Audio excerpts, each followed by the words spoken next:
Yeah, okay. So good evening, everyone. Thank you for joining us today, and hope every one of you are doing well.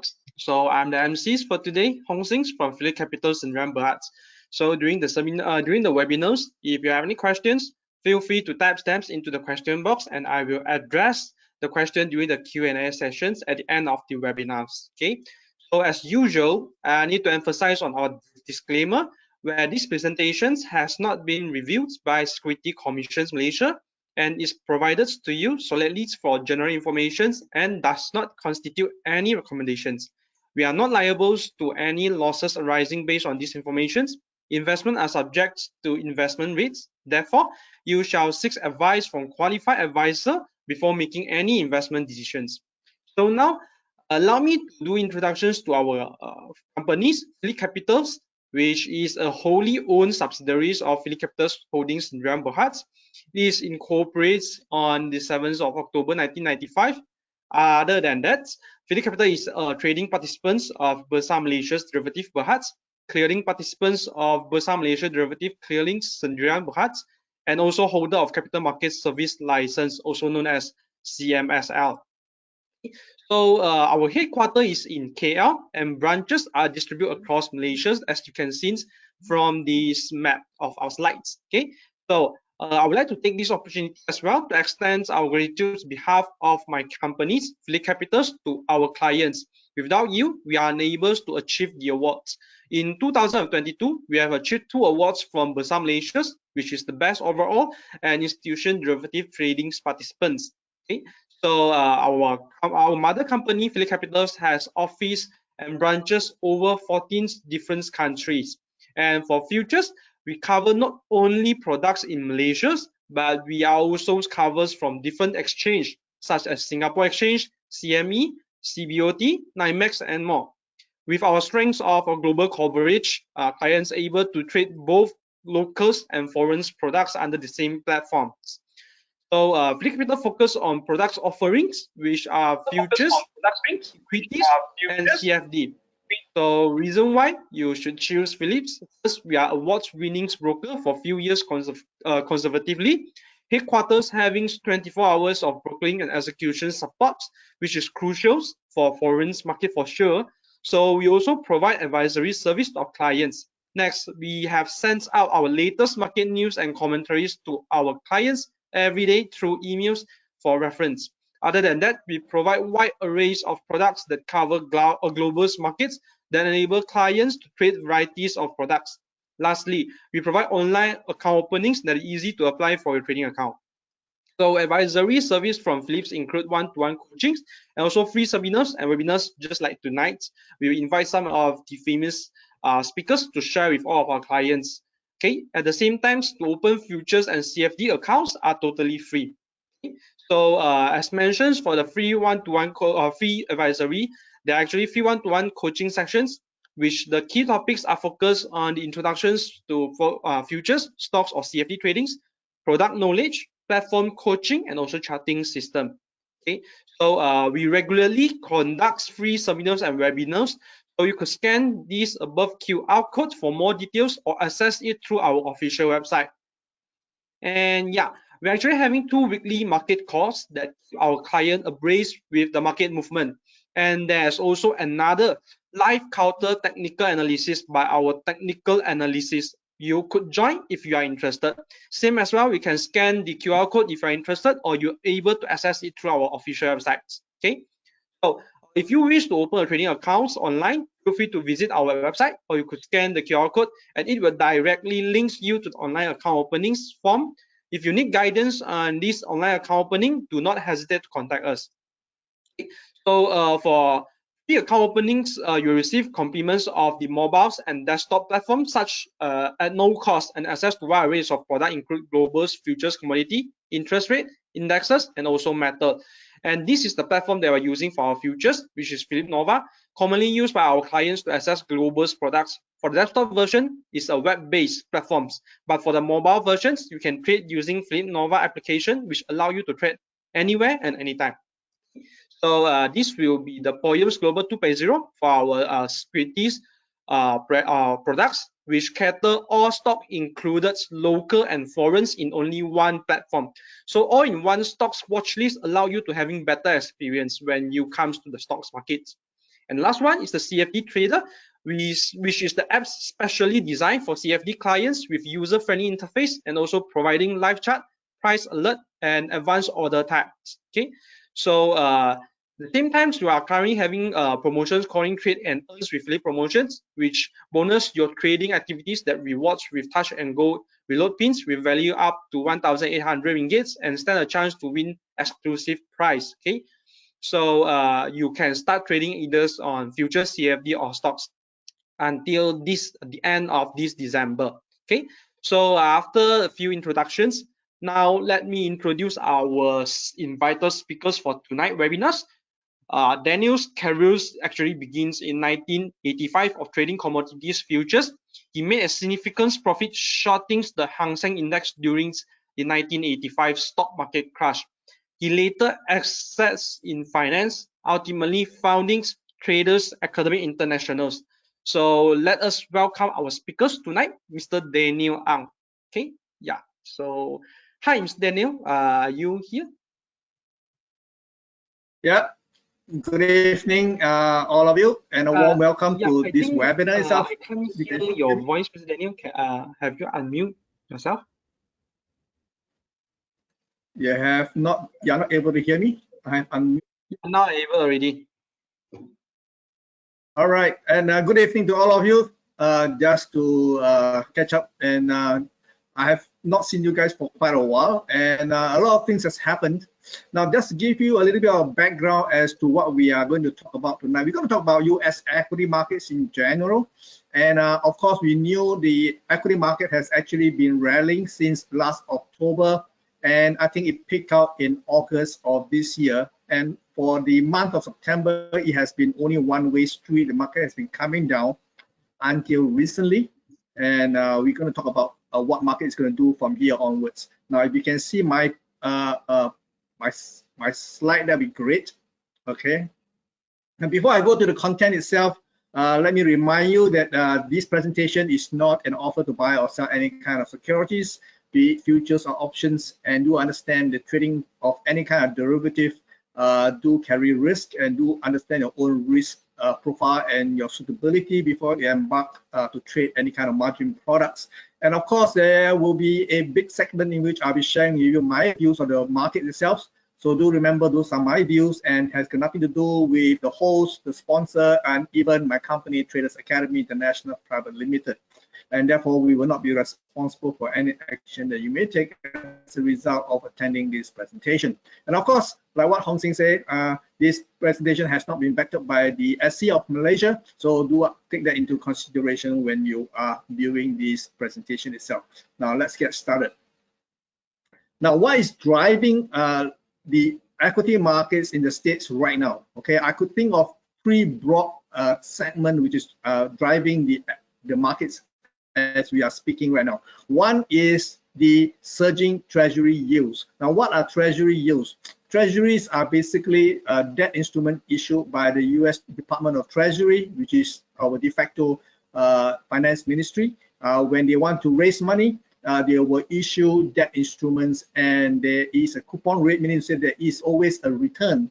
And during normal days, a big country like America usually don't have to pay too much in terms of coupons to entice people to buy, because they are regarded as a very safe investment. After all, it has the US government behind it. So typically, the yields in which these bonds do carry are actually very, very low.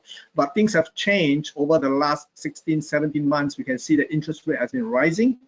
And that is also spilling over to the amount of interest that the US Treasury must pay to entice people to buy their debt instruments. So this has a knock-on effect. And lately, we can see that the yields on all these treasuries, whether they are 1 month bill or whether they are a 10 years note or a 30 years bond, they have all been surging, so much so that we have not seen yields in treasuries at this level since the global financial crisis. So this is driving the market itself, because when on the one hand we have very strong yields, that means the market now has less incentive to be invested in risky assets such as equity markets, because after all, you can get risk-free money by investing in the money markets such as US Treasuries, and secure yourself at least 4.5, 4.6%, okay, and that is risk-free money compared to you having to risk your money in the equity market. So this is one of the factors. We will be talking about that later on.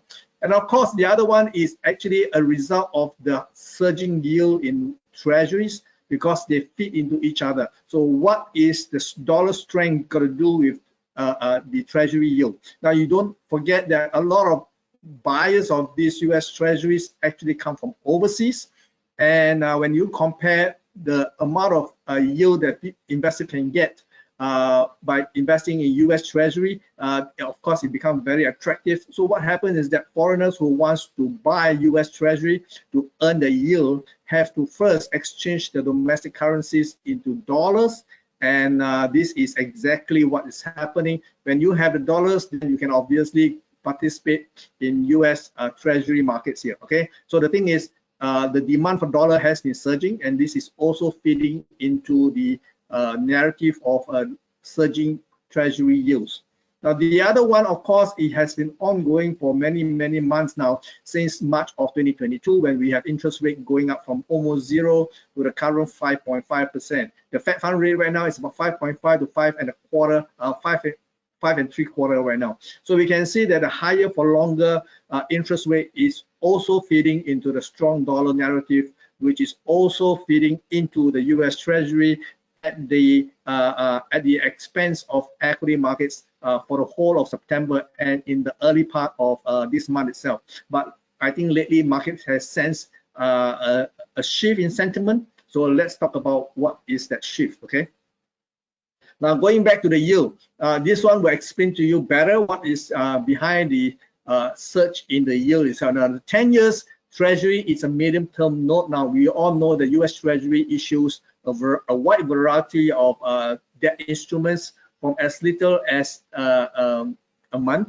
Okay, those are called Treasury bills. Those are very short-term in nature, meaning to say that you buy these bills for a month and then you get your money back plus your interest. Okay, so this is actually very attractive for people who wants to park their money in the money market for short term. Okay, and then the 10 years obviously is the bellwether. When you are talk about US Treasury yields, normally people refer to the 10-year yield, okay, because it's in the middle of the road, right? It is nothing like a 1 month bill or a 30 years bond. Now, 30 years bond is also called a long bond because the duration of that bond stretch over 30 years. Okay, so for people who have a very long-term view of the United States, then obviously they want to be invested in that as well. Okay, because usually the 30 years pays a higher yield compared to the 1 month. But right now we have a lopsided world in which the short end of the curve, which is the 1 month bill, fetches higher yield compared to the 30-year bond. So we are living in an upside world now. This is a term that you probably would have heard before. It's called the inverted curve. A lot of people say inverted curve means a recession is imminent. And this is the story. So far, it has not been proven wrong. So we have seen the inverted yield for more than a year now. There is no recession that we can see. So is this going to be an exception this year? So we do not know, okay? But the story here is that a 10-year yield, which is the benchmark when we talk about US Treasury yield, has been climbing. You can see the chart on the right here. You can see the yield has been climbing, and this yield has been updated up to yesterday. And we can see that the right now we can see yields are at a record level. We've never seen this level since the 2008 financial crisis. And this is, like I said, acting like a big vacuum cleaner, sucking up liquidity and capital. Okay, and because right now, if you remember about in March of this year, we have the banking crisis where banks are falling off like flies. We have Signature Bank, we have SVB, we have Credit Suisse. They all went under during the month of March, and largely due to that stress in the banking system. and depositors are a bit jittery. So what they do is that they started to withdraw their money from the regional banks and put them into a too big to fail bank. Okay. However, the big banks are not paying depositors market rate because they say, look, I didn't encourage you to put your money with me, so I do not have to give you competitive rates. So we can see that the current interest rate right now is at 5.5%, or at least that's the Fed fund rate. Okay. However, depositors are unlikely to get anywhere near 5%. So in the big banks, the new accounts, they are probably going to get somewhere in the ballpark of 1 to 2%. Okay, let's say 2%. So 2% is nowhere near 5%. So what happened is that after a while, depositors got smart. They say, why should I put my money in the bank to begin with? Okay, why not I put my money in the money market, which is why we call the secondary market, where treasuries are traded every single day. It is also a very, very liquid market. And this has also had the impact of the Federal Reserve, the US Treasury competing not only with the banks, but with the equity markets for deposits and for funds. Okay, so this is what is happening right now. Okay, the US Treasury is actually competing with the private sector for fund. Okay, and the reason why we have that is because US is suffering a twin deficit. Twin deficit means they have a shortfall in the budget, okay, meaning to say that the amount of tax they collect as a government is not even enough to pay for the spending that the current government need to spend on. They have so many programs they need to spend money on. However, the receipt in taxes was not enough to cover. And the other one, of course, is a trade deficit, meaning to say that the US as a country imports in more stuff than they export to the rest of the world. So there is a twin deficit, and this deficit needs to be financed. Okay, so these are the reason why we also see the various reasons why yields are climbing. Now, the other one, of course, right now, what is causing the yield story? It is the higher for longer interest rates. In the last FOMC meeting, which is the Federal Open Market Committee, the Fed chairman came out and said that unlike earlier FOMC, whereby they signal that maybe going to 2024 there could be a rate cut. Okay, previously analysts were hoping that come 2024 there will be a 1% cut in interest rates. However, during the September FOMC meeting, they realized that that statement is no longer true. They are looking at best a 0.5% cut in interest rate, if ever. So it does means that interest rate is going to stay higher, even though without rate hikes. Okay, so we are approaching another FOMC meeting this month.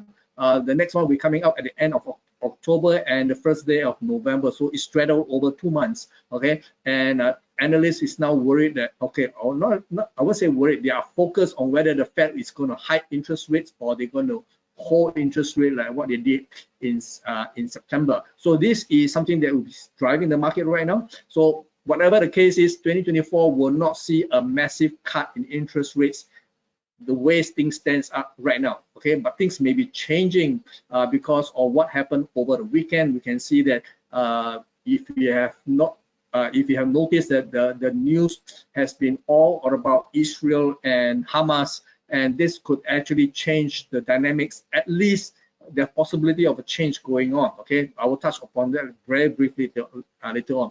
Now, quantitative tightening. Now, if you are not familiar with this term, it has been ongoing for more than what? Since the start of the Fed tightening. Okay, we have known about quantitative easing, what we call QE. Okay, QE is the exact opposite of QT. QE means the Federal Reserve is flooding the financial market, the system, with a lot of liquidity. Okay, especially during the lockdown period during the pandemic, and there's a reason why interest rate was near zero. Okay, basically they need to pump in a lot of liquidity into the market and make sure that the market do not seize up. Okay, now what happened was that they were hoping to encourage inflation, and voila, the genie is out of the bottle, and they finally got their inflation. And now inflation at one stage in June of last year, it was raging beyond control. So what the Federal Reserve did was to reverse the QE program by rolling over their holdings of the US Treasuries and mortgage-backed securities without having without renewing them. Basically, they allow them to expire. So quantitative easing, tightening is exact opposite of quantitative easing. They are tightening, they are withdrawing liquidity from the marketplace, and this is also leading to the surge in the yield itself, because when you tighten, it has the same effect as hiking interest rates. Okay, so we all know what, when you have higher interest rates, the yield is definitely going to follow through, right? Okay, so this is also feeding into the yield story. Now the other one is lending standard, tightening lending standard. Again, it all goes back to March when the banking crisis erupted. Okay, so what happened is that the banks are now becoming more careful in extending loans. Okay, so not only to the consumers, it's also extending to the corporation itself. The corporates are also having difficulty securing loans. Okay, so when you tighten lending standards, you are not allowing credit to be available or readily available at competitive rates. So this again is have the effect of higher interest rates, because when you are restricting the supply of credit, you are also restricting the availability of credit, and this is going to cause a negative feedback loop into equity market itself. Now the other one is of course resilient economy. Now when you look around us, okay, whether you are looking into Europe or whether you're looking into Asia or whether you're looking into Latin America, we get a common story. Most of the economy outside of America is suffering because of the high interest rates and persistent interest rates, and because this is sucking up capital from around the world. When the dollar is strong and the interest deposit on the US dollar deposit is northward of 5%, a lot of investors from overseas are actually parking their funds into the US, which fit into the strong dollar narrative. Okay, and this is actually causing the US economy to be a lot more resilient than it would otherwise be, okay, at the expense of everybody else. So we can say that US GDP has been very, very stable, above 2%, which is very, very good for a mature economy like America. But elsewhere, you can see that GDP is dying everywhere, even in Europe, even in UK, and of course, China right now is struggling with the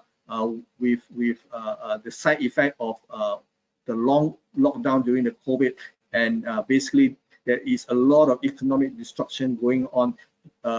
Market was hoping that when they reopen the border, the economy is going to come rolling back. It did not happen the way, okay, because high interest rate has caused Chinese property market to basically implode, because a lot of all these developers have a lot of loans in dollar term. Okay, so the dollar right now has risen so much in RMB term, in Chinese yuan term, you know, they find that it's very difficult to continue to service, and this is causing the property market to actually implode in China. So we can see that elsewhere outside of America, economy is not doing well. But in the US, the US economy is doing okay, because GDP for the last 2 quarters has been northward of 2%. Okay, and we are going to be looking at the Q3 GDP numbers, and if that is also anywhere near where we saw in Q2, that will again reinforce the story of a resilient US economy, and all this is feeding into the strong dollar narrative. Okay, now of course we also knew in August that Fitch, one of the 3 major credit rating agencies, has downgraded US credit ratings, and they are the second credit agencies that actually downgraded Uncle Sam's rating. The first was actually S&P Global. That was in 2011, and that was the first time the US actually suffered a cut in their rating from AAA to AA. And of course, when you are a debtor nation, when you need to issue debt instruments so that you can get people to buy, cut from a AAA to a AA means you have to pay higher interest on that loan. Okay, so this is of course not making the US government very, very happy. They are definitely unhappy about the downgrade of their own credit rating. So the only one major credit agency right now that has yet to downgrade US rating is of course Moody's. So Moody's is not that far behind, because they have been hinting that they are looking into this, because remember, just not too long ago we have this issue about the government shutdown. Remember, that was towards the end of September, and good for them. In the final 11 hour, they managed to get a deal to at least buy them 45 days, to actually manage not to shut down the US government, because Moody's has been saying if US government actually shut down, they may have no choice but to also downgrade US credit rating, because we have seen a history of fiscal mismanagement. US basically has been spending beyond their means. They have been borrowing and borrowing, and the US debt has actually spiraled up, upwards to a point whereby it does looks like the trajectory looks a little bit scary. Okay, so there is this concern about the viability of buying US Treasury going forward. So again, this is also causing yield to be higher, because like I said, AAA to AA means you have to pay more to secure buyers to buy your debt instruments. Okay, now earlier on I did mention about the twin deficit. Now we only want to focus about the budget deficit, which is measured in terms of what you receive in tax, okay, and what you need to spend in the budget. Okay, so we can see that US budget has been growing bigger and bigger and bigger, because US government has been growing bigger and bigger and bigger, so they need more and more funds, okay, to run so many programs. Okay, and right now we are not in the best of time right now, because every departments need more money. Okay, so what happened, you can see that the budget deficit in terms of what they collect and what they are supposed to spend has a shortfall. Now this shortfall has to be covered by borrowing. Okay, the US has basically been borrowing to service their spending all the years that I know. As far as I'm concerned, it has always been like this. Okay, it has been for decades, and lately we can see that the budget deficits are getting wider and wider and wider, and they have to borrow even more just to pay the interest on, not even talking about the principal, we're just talking about paying for the interest on all this obligation. So we can see the budget deficit is also one of the factors why the US Treasury has been issuing a truckload of new issues of debt. Okay, so this has been when you are issuing more and more debt, there is a demand and supply imbalance here. There is more supply than there's demand. Obviously, the bond prices will have to come down, which it did, and of course, the yield move in opposite direction of the bond prices. And on top of that, we have this de-dollarization trend that's ongoing. Okay, which make the matter worse, because your traditional foreign buyer of the debt, okay, of the US Treasury are now looking to sell. Okay, they are no longer buying. Even the Federal Reserve used to be the one that backstop, okay, the US Treasury. They used to buy a lot of US Treasury. Now they are tightening their balance sheet, meaning to say that they too are selling, they are not buying as well. So this is creating a lot of pressure on the yield, which has been skyrocketing. Okay, so short term, I don't think this is going to come off anytime soon. In fact, I think it's going to get from bad to worse. So this could be the scenario we are looking at for the balance of this year going into 2024. So if the yield continue to go higher, it will continue to drain liquidity away from risky assets such as equity markets. So this is the scenario that we are operating in. Now, of course, you can see the budget deficit has been getting bigger and bigger. Now, the other thing is the debt. Okay, US debt has been escalating. Now, only 4 months back, at the end of March, there was this danger of US government not able to borrow anymore, because by law there is a cap to how much the US government can borrow. If they need to borrow more, the Congress must approve it. And we all know the domestic politics in the States has been so bitter to the point whereby the two major parties, the Republican and the Democrats, cannot see eye to eye. So during the period going into end of May, there was this real risk that if they cannot borrow anymore, then they may actually default. So when you get a US government defaulting, that will be an earthquake as far as we can see, right? So what happened was, during that time, the US debt was only $31.4 trillion. Now you fast forward it 4 months, and the US debt has ballooned up to $33.2 trillion as of last week. Okay, so we can see that the amount of debt grows by more than $1 trillion in a span of just 4 months. it took the American government actually more than a few decades to accumulate $1.6 trillion in debt, but they did it all in just 4 months. So you can see by comparison, the accumulation of debt has gone out of hand. Okay, and it does not look like 33 is going to be the ceiling. In fact, by the year 2030, it is projected the US debt is going to hit the 50 mark. Okay, $50 trillion. We all know this is unsustainable. Something got to give at some point in time, and this is something that we also have to consider at some point in time. I hope we don't have to face it very soon, but it is going to come, because at some point the debt burden will be so strong, nobody dares to buy US Treasury, and by then we're going to have a debt crisis, a big one, because every nation in the world right now are basically wallowing in heavy debt. We look at Europe, you look at Japan, we look at UK, you look at emerging markets, even China is wallowing in a lot of public debts. So where the world is getting into a situation in which the sovereign debt is going to implode at some point in time. But that will be a story for another day. Right now, that is not the main issue right now. The main issue right now is surging US Treasury yields. Okay. Now, the high yields fit in the dollar strength. Remember, I told you earlier on, you can see this chart here is a chart of the dollar index, which is a basket of currencies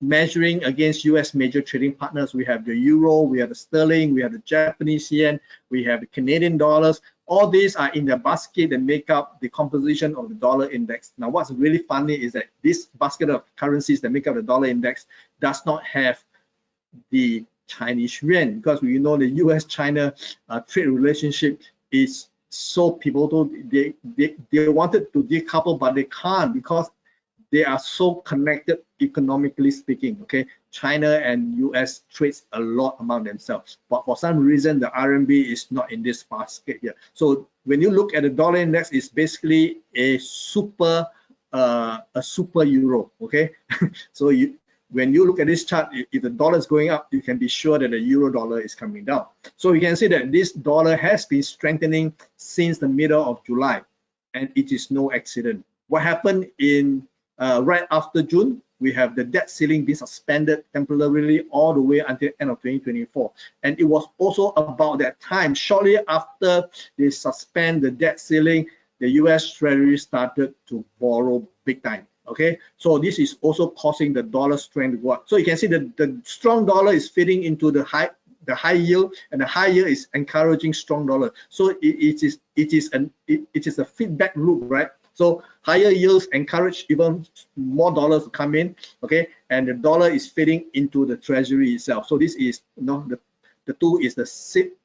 Two sides of the same coin. Okay, so to say, so we can see that the dollar has already risen up more than 7% so far, and this is where we are right now. Okay, sorry, I must have moved my chart. Okay, so this is where we are. So the dollar strength is fitting into the treasury story. The treasury story is fitting into the dollar strength, which net brings liquidity out from the equity markets. Okay, now, where are the rates right now? Like I said earlier on, US issues a wide range of different debt instruments for different maturities. Here we take a sample. I didn't show you the 1 month because on Bloomberg itself, they only show me from 3 months all the way to 30 years. So you can see this is updated up to yesterday. Okay, so you can see the yield has come off somewhat over the last few trading days, but generally speaking, we can see yields are in excess of 5% for the short end. Okay, even the 30 years right now is looking like at some point it's going to hit 5%, and this is the reality. Even to a debt instruments that's going to be maturing in 30 years, US government has to pay close to 5% right now. Okay, that means to say the interest the US government has to pay just to service their $33 trillion of debt is going to be unsustainable at some point. Okay, people are looking at those numbers and say that at some point, for all we know, US government has to pay $1 trillion in interest just to service the mountain of debt that they have. Okay, and of course we all know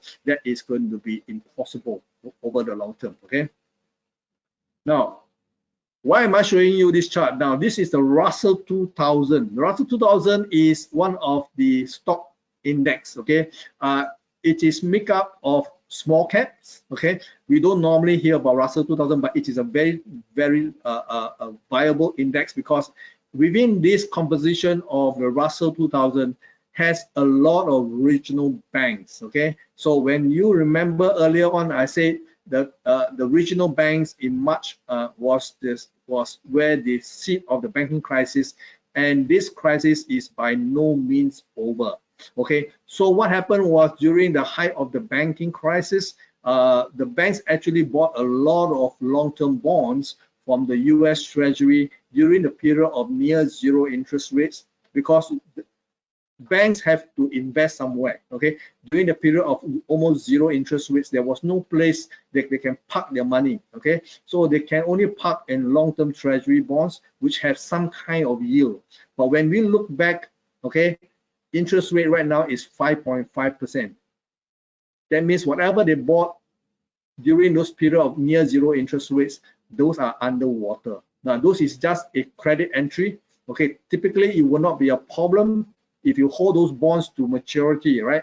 But however, during March itself, we have bank runs, depositors going to the bank and demand their money back. And if most depositors want the money back, the bank don't have the money in the banking system, because they have already invested in long-term bonds, or they have extended those loans to companies and individuals which they cannot recall on short notice. So what they do, they started to sell off their holdings of underwater US Treasury, meaning to say they have to cut loss. When they cut loss, they started to suffer losses. Okay, and one thing leads to another, and soon we get a major bank run across many banks. And right now, the FDIC said, never mind, all the deposit will be basically insured. Okay, so the Federal Reserve came in and said, never mind, you give me all your holdings in all these underwater bonds, I will value them at par, as if nothing has happened. Okay, so what happens is that all these banks, even up to today, has been handing over all their underwater holdings of US Treasury to the Federal Reserve, and they're getting loans. Okay, and more banks are tapping into this facility. It shows that they are still under stress. If the interest rates do not come down soon, okay, the banking crisis will see a second version, a 2.0 version.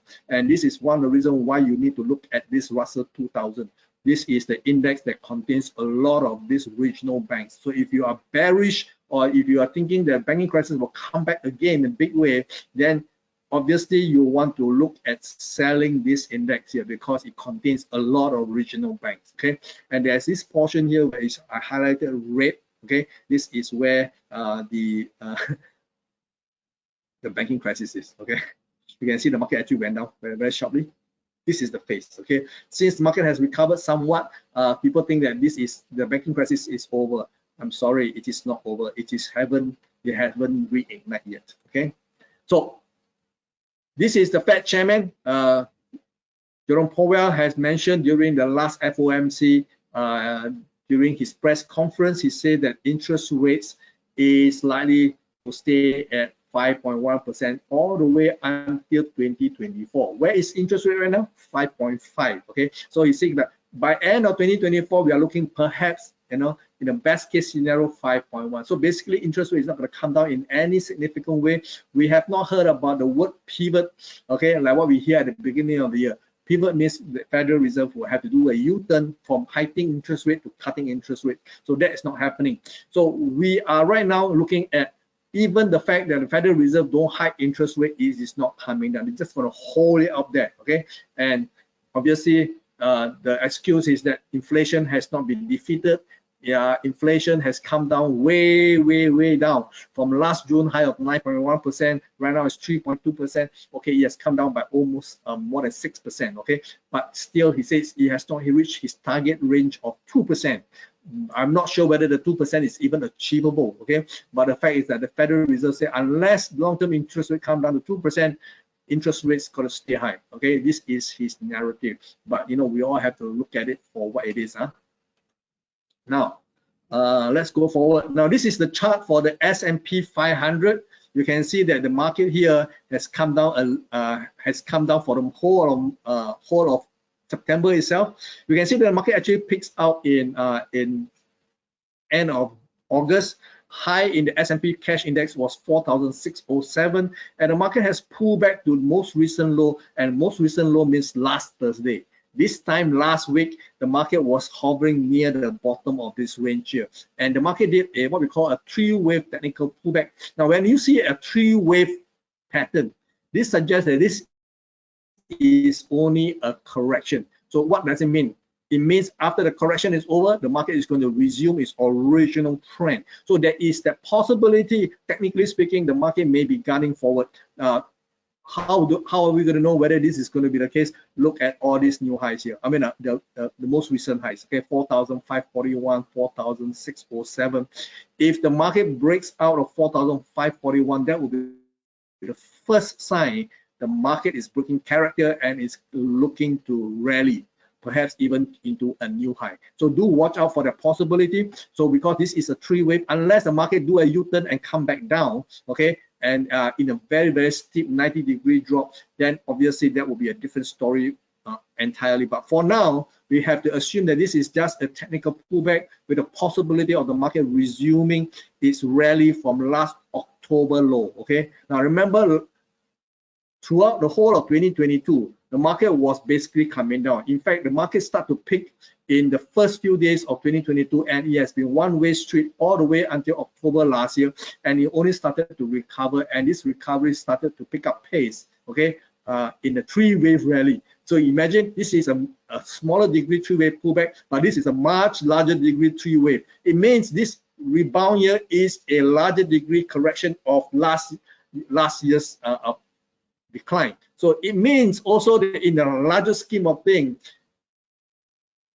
the market wants to come down, okay, basically. But right now, internally speaking, short term, the market may have a chance to rally, okay. So it can go either way right now, okay. Long term, the market has already finished its three-wave rally because there's an equality move from 3,491 all the way to 4,607 in the large three-wave rally.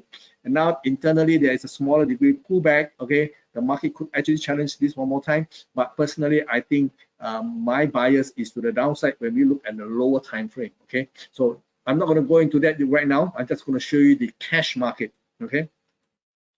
Now, if you want to take advantage of a view, either you believe that the market is going to come down, or at least for those who are doing short-term trading, day trading, oh, Daniel says there's a good chance that the market may rebound from here onwards.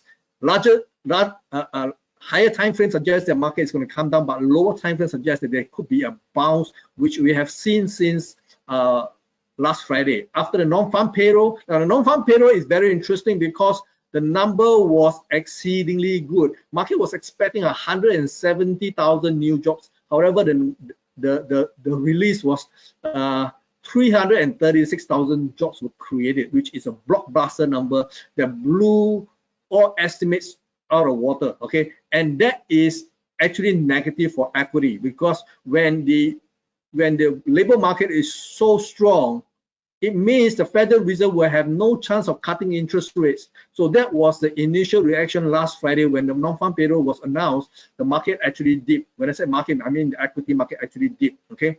But towards the end, second half of last Friday trading, market actually started to recover and is closed at the high on Friday on the back of, because they're looking at the other numbers. Now, beside the non-farm payroll numbers and the unemployment rate, the other thing that people look at is the hourly earnings, okay. Hourly earning did not go up. In fact, it came down marginally. So traders seize upon the fact that hourly rates did not spiral upwards, okay. That means they say that there's a good chance this is good for the equity markets.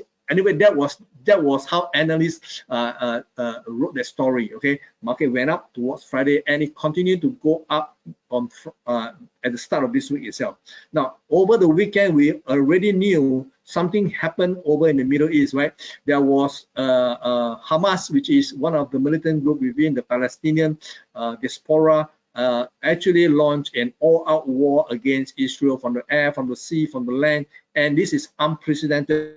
It was also reported that they have fired thousands of homing missiles into Israel, and last we heard is that Israel has retaliated big time. They have been basically seizing the whole of Gaza itself, and if this continues for the next few days, and it start to escalate even more, there is a danger that neighboring Arab countries may join. If that is the case, this is a negative for equity market, because that means the entire geopolitics there in the Middle East become very toxic. It has a danger of spilling over. Okay, so we will have to monitor this situation closely, because it's moving day by day at a very it's unfolding very rapidly. Okay, it can go either way. If this escalation is escalated, meaning to say that both parties decided to hold back and maybe even talk to each other, that will be a climb down, and that will be good for equity markets. But right now, it seems that both sides are digging in. It is definitely not a good scenario going forward. But you can see equity prices has been going higher. Okay, Monday market went up, Tuesday went up. So today we do not know, but early on when I checked the market in the electronic session, it was again going up. So not sure whether it is going to be the case. Today we have the producer price index, which is going to be a precursor of the highlight for the week itself. We are looking at CPI numbers for tomorrow, and that could be a game changer for this week itself. So do watch out for the CPI numbers coming up tomorrow. Okay, today of course it's going to be the PPI. Okay, so this is the scenario. You can use the micro E-mini S&P 500 futures to actually take advantage of the movements in the S&P 500. Okay, now this is a contract specs. Okay, it's a very small contract spec, about 1/10 the size of a mini E-mini futures. You can see that 1 point here is 1 tick is equal to 0.25 points, equal to $1.25. Very, very tradable. The volume traded in this particular product here has been overwhelmingly good. You can see that on the average, it trades about 1 million contract a night. Okay, so this is a very, very liquid product here. And the good thing is that this is financially settled, meaning that if you hold a long or short position into the last trading day, you will be settled in cash. Okay, so you don't have to like go and buy the composition of 500 stocks or make up the index itself. So this is a very, very good product here, and the margin is actually very, very affordable. For maintenance margin that you hold position overnight, you requires $1,120. But if you are day trading, meaning to say you close a position within the day, the maintenance is only $25. So it's actually very affordable. It is geared towards people like you, the retail trader. You can see that the volumes are super high. Okay, but the open interest is actually quite low. It means what? Most people do day trading in this product because so much are traded every single day, but what is held overnight that is not closed up is actually only maybe 1/5 of what is traded. Okay, so it means this market is a good candidate for day trading. Okay, now the other one is, of course, you can look at the micro E-mini S&P 500, which is symbolized by this symbol MES. Now that, of course, you all know is for December contract, and the as of 6 p.m. this afternoon, electronically speaking, this market was trading at 4,400. Okay, so this is where we are right now. Prices has gone up a little bit even today. So the prices high traded was 4,490 in the futures contract for the December delivery. So we can see basically the market has already been trading higher.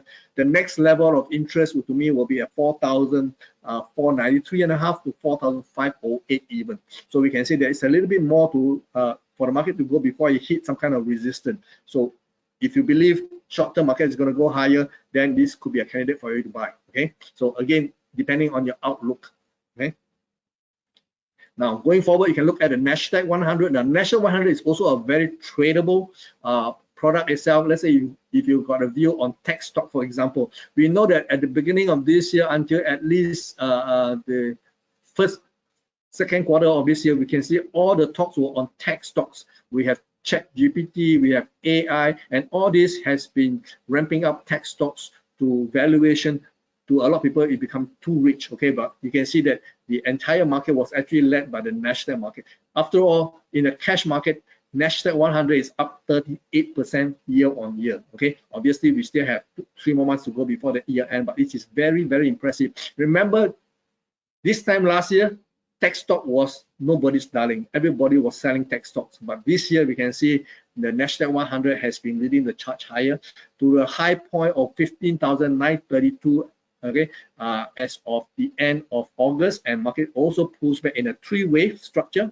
Okay, and this is suggesting that prices could actually hold out and maybe even go up new high. Okay, for the year itself.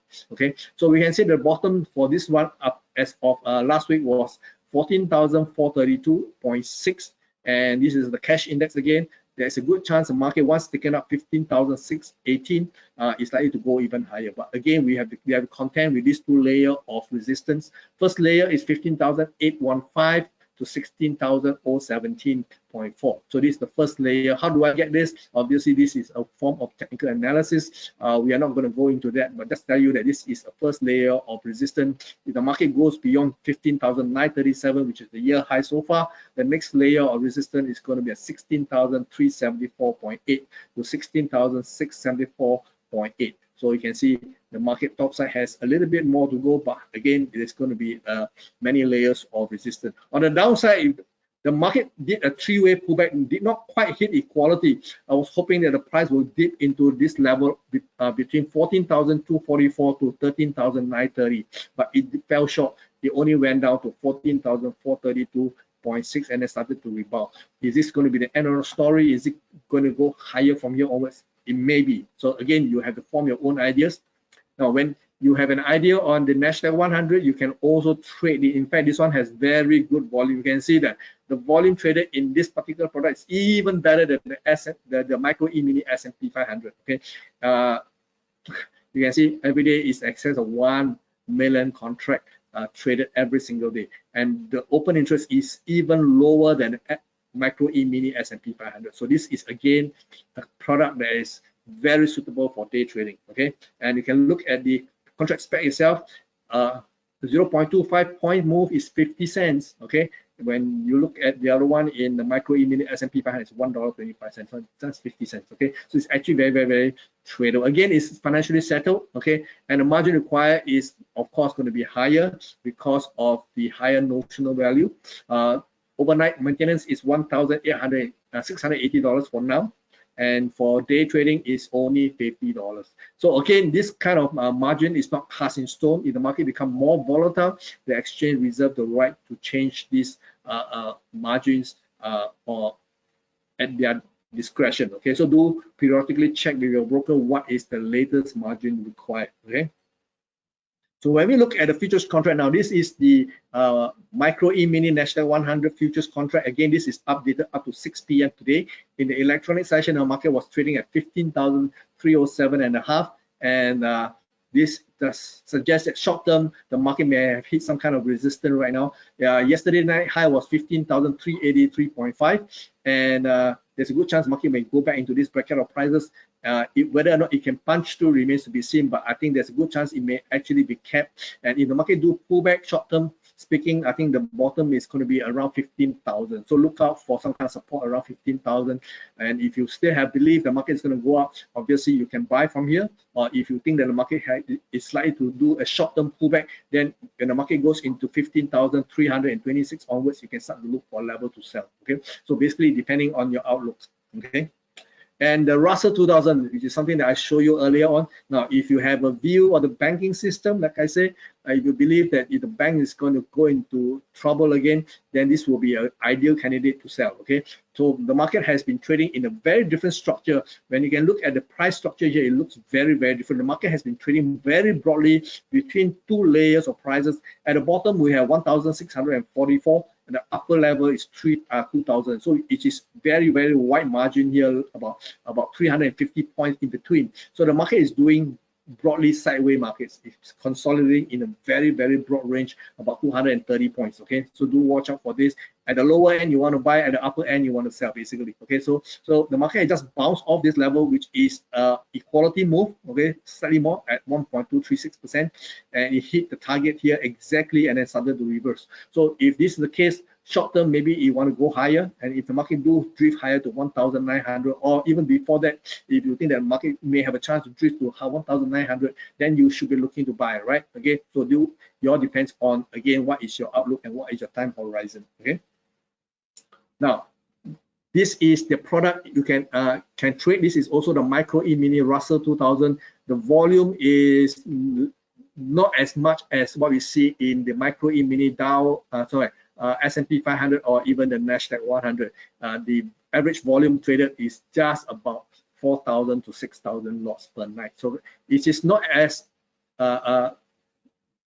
liquid in a sense, okay, but it is relatively okay if you're going to be trading the Micro E-mini lots, because again, 4,000, 6,000 is still considered to be fairly liquid. Okay, not as liquid as the other two, but it's still very tradable. You can see that it's also very geared towards day trading. You can see the volume traded is actually higher than the open interest, which is quite a standard for equity index. Here, the market move in 0.1 points equal to 50 cents, and the margin required, you notice that it is very affordable. For overnight trades, the maintenance is $6.20, and for day trade, it's about $20. So again, this is very, very geared towards the retail investors. Okay, so if you also have a view on the Russell 2000, you can trade this index. You can see the chart is very, very different from the S&P 500 and the Nasdaq 100. Here the symbol is M2K, which is a symbol for the Micro E-mini Russell 2000, and Z, of course,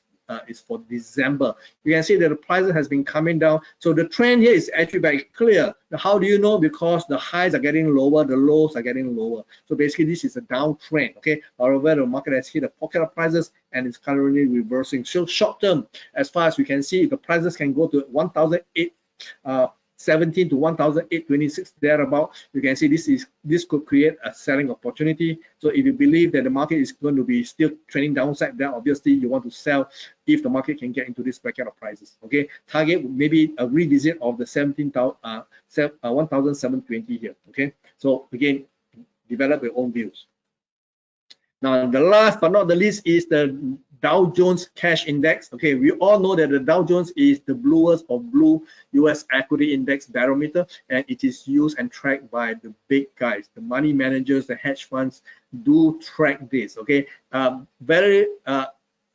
it's actually an index made up of 30 stocks, so basically they're all bluers or blue chip. Okay, so you can see that the market actually picked out at 35,679 this year, and it's also done a three-way pullback. You can see this is a three-way pullback, very, very neat, and goes into this pocket of prices between 32,700, and then the market actually bounced at a low of 32,846.9. Okay, so this looks like the market right now may have found a bottom, at least for now. Whether or not it can continue upwards remains to be seen. Top side, if it can, about 35,000. Okay, and this has a different structure altogether.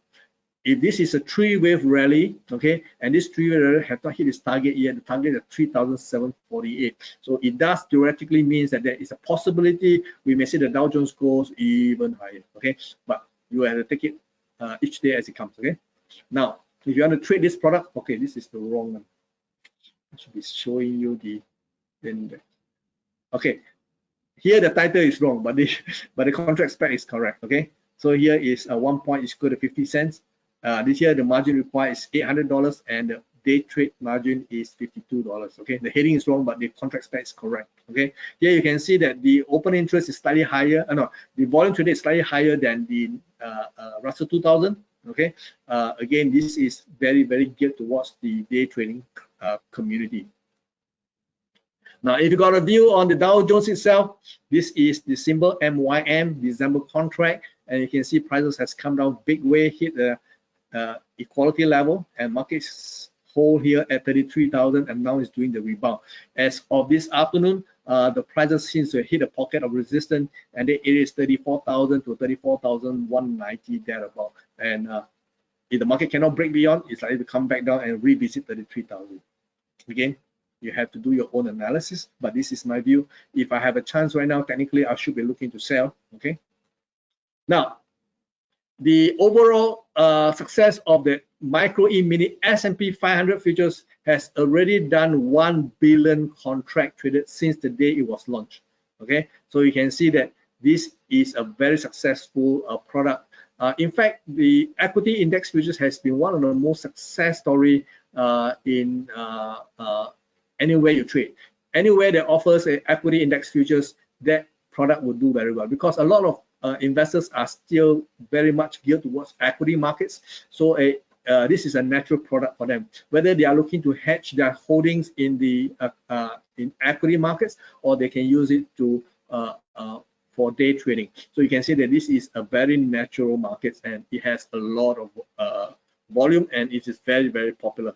And the fact that you have passed the 1 billion contract traded as of August of this year, we can see that this is a testament of the popularity of this product here. Okay, so now if you need more resources, I've given you here 2 links in which you can actually take a snapshot of this PowerPoint here, and then you can go and Google and go and read up, because there's a lot of resources within the CME website itself. A lot of resources. If you need education, there are educational materials. If you need insight, there they also have expert, who actually give you the views of the various markets. So again, it is a website that you definitely want to go and visit more often. Okay. Now I will take questions from here onwards. If you have got any question, this is the time to post them to me so I can take them as they come. Yeah, Mr. Daniel, I will read out some of the questions from our audience. Yep. So, okay, yeah. So, at my side here is the questions that's from Stephen Fu. He's asking, seasonally, historical US markets tend to trade up in November and December. Given with so many of headwinds, what is the possibility of US market repeating this trend? Well, like he said, this is seasonal, but it is by no means an accurate measurement of things happening exactly the same. Okay, we also know that September has always been traditionally been a weak month for equity, and it has happened this year. Okay, it is also quite common for October to be a terrible month for equity markets. In fact, one of my first experience of a meltdown in equity market was back in October 1987 during the what you call Black Monday. So October is not necessarily a good month, but going forward, if they can survive with no major crash, then November, December, especially December, is a window dressing period. Fund managers need to be paid, so obviously they need to bring up the value of their portfolio so that they can get their their bonuses, and then they will have to repopulate their portfolio again at the start of the new year. So yes, if that is the story, then going into December, there's a very good likelihood that equity markets may actually rebound, because all these fund managers will want to make sure that the portfolio looks good. Okay, and if that is assuming there's no external shock. Right now we are beginning to see external shock. The war that's currently unfolding in the Middle East could really get out of hand, and that will be an external shock, and that could actually upset the apple cart, so to say. Okay, yeah, so I hope Stephen can get some insights from the sharing. And the next question is from Penny. He's asking, is trading US index in Asian sessions profitable or better to trade during New York sessions? I think she's referring on the time frame, on the trading time. Can you repeat that question one more time again? I didn't quite get the core question. Okay, is trading US index in Asia time or profitable or better to trade during the New York time? You always trade during the most liquid part of the market. Okay, obviously Asian market is very illiquid. Yes, you can still trade the Asian markets. It gives you access, but you don't expect the same kind of liquidity. It's just not the same. Okay, just because you can access the market by electronic means doesn't mean that you're going to be able to move volume. The spread during the Asian trading hours will obviously be uncompetitive. Okay, compared to, let's say, the regular trading hours. The best time to trade US equity markets, or even the index itself, it will be obviously during the New York hours. Okay, you have also to watch out is, of course, when London actually exit the market, because most of the time when London and New York are both open, that is the period where the market has the deepest liquidity. Once London leaves the scene because the it's up, they have to close shop. That means after midnight, the market will typically be very quiet. Okay, so unless you have position that you want to trade beyond midnight, then you do not want to stay up. Okay, but let's say you are swing trader, obviously you want to hold overnight. But if you are going to be day trading, the best time to trade will be 8 p.m. to midnight. That will be the best time to do day trading. Obviously, tonight, for example, we're going to have the FOMC minutes. Okay, so that will be released at 2 a.m. our time. Okay, so if you're going to trade that event, then you obviously will have to stay awake. Okay, so again, unless you have specific reason why you want to trade beyond midnight, you do not want to do so because the market will thin up. Okay, there's no point looking at watching the screen going into the wee hours of the morning because there's very little player. Okay, so you want to concentrate your time between 8 p.m. to midnight, and then don't forget, we are moving towards the daylight saving ending, the end of daylight saving. I think somewhere next month, okay, will be the end of daylight saving, and then we have to shift our time forward. The New York opening will be at 9 p.m. our time. Okay, so you have to shift that 1 hour. That will be for next month. Okay, yeah. So you always trade when there's liquidity lah. So I think I pick another 2 questions. So anyone of you, if you have questions, please send in. And any of the existing question, we will send back or trying to answer with you another time lah. Okay. So the last 2 questions. First one I'll pick from Charles. You're asking, does Daniel day trade with his own, or do he has calls for his student to join? I do less day trading. I used to do a lot of day trading during my younger days. I'm already 63, so obviously my energy level will not be able to keep up. So I have taken a longer view. I do a lot more swing trading these days. But if on the day-to-day basis, if I see opportunity on the lower time frame, I will definitely day trade. But bulk of my trade now are swing trades. And yes, I do have courses. In fact, I'm not sure whether I should say this, but I do have a preview this Friday. So if you want to know more, go and visit my Facebook. Now you can see there's a link to my Facebook here. Go and check out my Facebook posting. I do have a preview this Friday at 8 p.m. Leading to a online workshop on the 28th, 29th of this month. I have not done a workshop for many years. The last time I did one was 2011, 2012, when out of curiosity, I just want to challenge myself to see if I can pluck strangers off the street and train them for 2 weeks and let them go out into the market and see if they can make money. And that was an experiment. It was actually quite interesting because a handful of them actually were able to make money after 2 weeks of very intensive training. So that is something you want to consider. Okay, yeah, thanks. So I think we'll come to the last questions for today's sessions.